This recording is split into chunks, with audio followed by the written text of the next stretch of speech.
오늘은 모택동의 정치 사상 네 번째 천하 통일에 관하여 말씀드리겠습니다. 모택동의 정치 사상은 신민주주의 혁명 정신으로 국공내전의 승리를 이끌어온 중화인민공화국을 수립한 것이었습니다.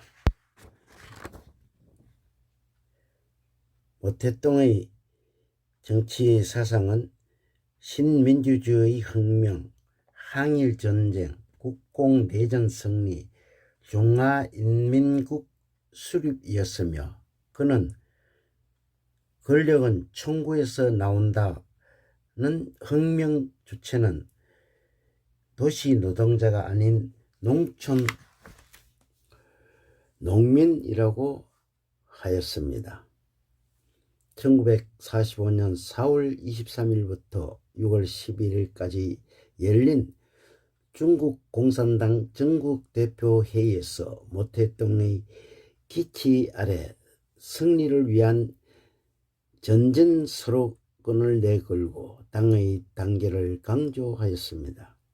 이 대회에서 모택동의 사상이 당의 현장으로서 중국 공산당의 최고 규범인 당장에 공식적으로 들어갔습니다. 이 당장에 마르크스 레닌주의와 모택동 사상으로 들어간 것이며 공산주의가 외국에서 들어왔지만 모택동의 사상으로 지도해야 한다는 것을 의미하였던 것입니다. 일본은 중국을 확실하게 장악하는 것이 목표였으나 전시 물자 보급의 곤란을 겪자 섬유와 고무, 주석, 쌀 등의 풍부한 동남아 지역을 전략적 가치가 높다는 판단을 하게 되었습니다.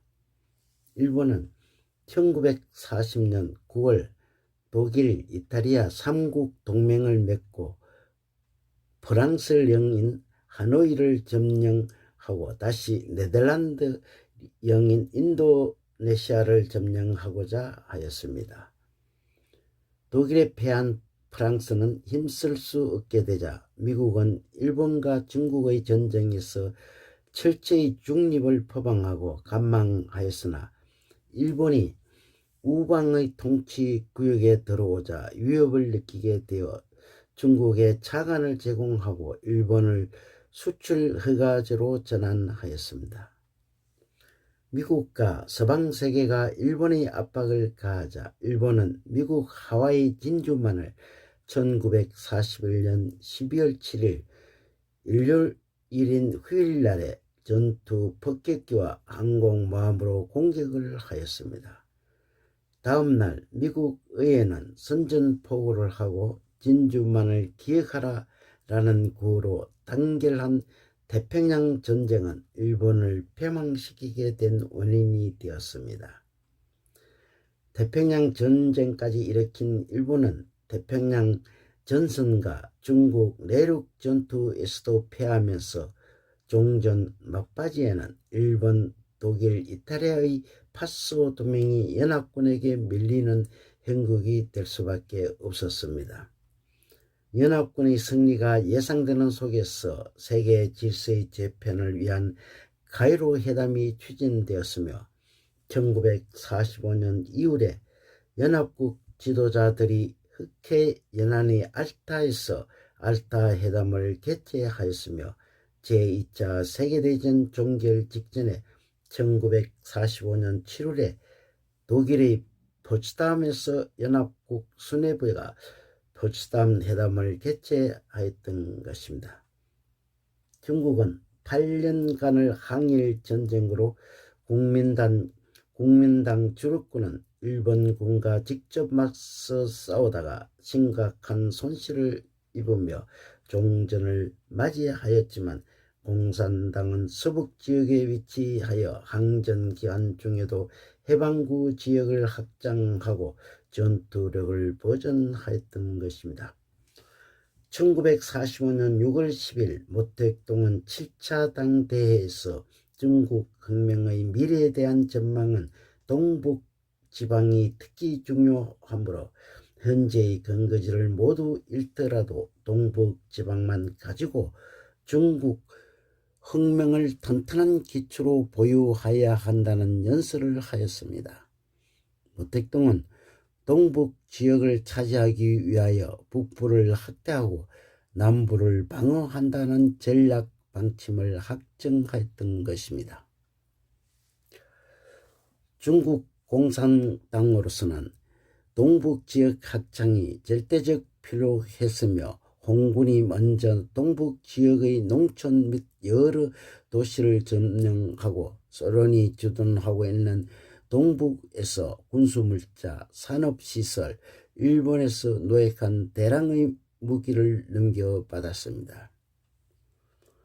소련은 동북 지역의 국민당이 장악하거나 미국의 영향력이 미치는 것을 원치 않았기 때문에 공산당으로서의 행운이 따라와서 만주 지역까지 장악할 수가 있었던 것입니다. 종전 무렵 국공 양당 대립이 동북 지역으로 시작으로 노라되자 미국은 중국 내전을 피하기 위하여 쌍방의 담판을 적극적으로 주선을 하게 되었습니다. 장개석은 중칭회담을 제의하면서 미국, 소련, 영국에 여론전을 펼치면서 자신만이 해방 후 평화를 수호할 수 있다고 하였습니다. 소련은 장개석을 중국의 유일한 지도자로 인정하는 조약을 국민당과 맺게 되자 소련의 지원을 꾸준히 받아온 공산당은 내심 불안하게 되자 모택동은 협상에 임하면서 만일의 사태를 대비하여 서북 예난 근거진 중국 중앙의 유기소 중심으로 5인의 서기처를 운영토록 하였던 것입니다. 1945년 8월 29일 충칭에서 장개석과 모택동이 43일간 단독 회담을 하면서 모택동은 인민의 자유를 위하여 현재의 모든 법령을 폐지하거나 수정해야 한다는 등의 8가지 원칙을 요구사항으로 내놓았습니다. 협상은 10차 걸쳐 진행되어 우여곡절 끝에 합의문에 서명을 하고 신해혁명 기념일인 10월 10일을 발표하고 충칭 담판으로서의 중국 전역에 선포를 하였습니다. 1945년 3월 5일 모택동은 공산당의 군대를 중국인민해방군으로 공식 선포하여 군대를 재편하여 공산당 중앙 소속의 당군으로 통합하여 지방정권이 아닌 국민당 정권과 대등한 입장에서 겨뤄보기로 하였습니다. 국공내전에서 국민당군이 공산당군보다 병력, 장비, 보급이 모든 면에서 우세하였던 것은 일본군의 장비 접수와 미국의 방대한 전쟁 무기와 보급 물자를 지원받았기 때문이었습니다. 1946년 3년 동안 국공내전으로 인하여 미국과 소련을 지치게 만들었고 국민당 정부는 인민들의 경제적으로 생활을 힘들게 만들었으며 미국의 많은 지원 물품과 여러 가지 이권을 착취하는 지방 군부들은 너무나 부패하였던 것입니다. 장개석은 동북 전역과 하이하이 전투에서 무너져서 결정적인 타격을 입게 되자 1949년 1월 21일 영록의 세월을 뒤로하고 총통의 자리에서 하야를 하자 뒤를 강씨의 군불 부총통 리중런이 뒤를 이어 대리 총통이 되었습니다. 장개석은 표면적으로 총통 자리에서 물러났지만 실질적으로 국민당 정부를 움직이는 위치에 있었으나 난징에서 리중런은 모택동과 공산당이 제시한 국민당 항복 8가지 원칙이 평화협상안이 동의하였던 것입니다. 모택동은 국공내전에서 초반은 불리했으나 인민들에게 지지를 얻으면서 이길 수 있다는 확신을 가지고 미국 기자에게는 모든 반동파는 종이 호랑이며 장개석과 그의 지지자인 미국의 반동파는 종이 호랑이라고 했었습니다. 이러한 모택동의 사상은 인민을 사상적으로 무장시키고 승리에 대한 확신을 강화시키는 정치 철학을 가지고 있었습니다. 모택동의 해방군은 난징을 점령하고 항우제와 우한을 해방시키는 가운데 국민당의 군을 항인보는 20만 명의 잔류부대만을 이끌고 상하이 마지막 방어선을 지키고 있었던 것입니다.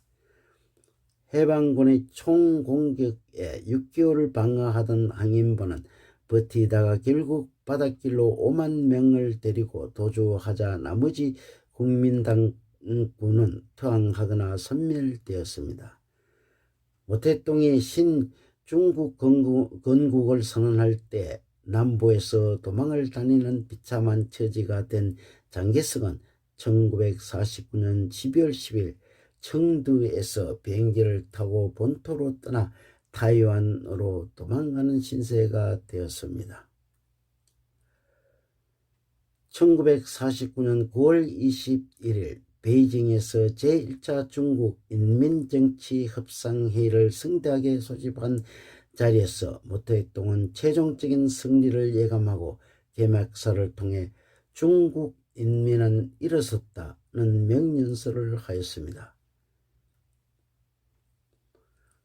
1949년 10월 1일 자금성天安문 성루에 우뚝 선 모택동은 운집 한 30만 인민과 전 세계를 향하여 새로운 중국의 출발을 선언한 연설을 하였습니다.